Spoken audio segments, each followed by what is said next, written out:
Les objectifs dans les grandes lignes des cours de latin et de grec, c'est très varié. C'est surtout connu pour développer les compétences d'analyse et de synthèse. Ça développe évidemment l'orthographe, la syntaxe, une capacité à bien rédiger, le sens de la nuance, du vocabulaire. On se plonge dans la pensée d'un autre, on ouvre les champs, on s'ouvre l'esprit. Étudier le latin, c'est une énorme porte d'entrée vers toutes les langues modernes en fait. Les langues romanes forcément parce que elles sont issues du latin, mais aussi les langues germaniques parce que par exemple en anglais, une grande partie du vocabulaire vient du latin. Le bouton mute qu'on a sur nos télécommandes pour couper les sons, c'est du latin. Et c'est juste un exemple parmi d'autres. On approfondit vraiment la connaissance de la grammaire, de la syntaxe, et ça s'applique à toutes les langues indo-européennes.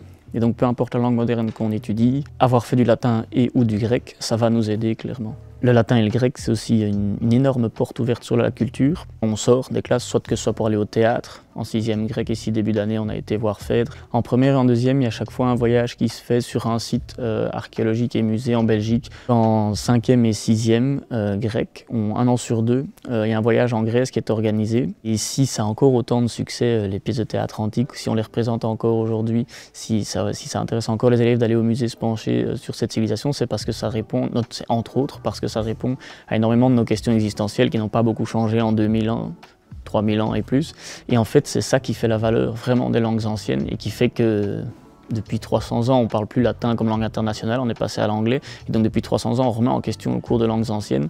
Mais il est toujours là parce que ce qui fait sa valeur, c'est vraiment le fait qu'on peut toujours actualiser, on peut toujours faire un lien avec le présent. Quel que soit le cours qu'on donne, quel que soit le texte qu'on choisisse, en général, ça saute aux yeux, c'est flagrant. Il y a des liens avec notre époque, même si les temps changent. On garde des fondamentaux et il y a des nouveaux phénomènes qui arrivent, mais souvent, en fait, ça se répercute quand même dans les textes qu'on découvre en classe.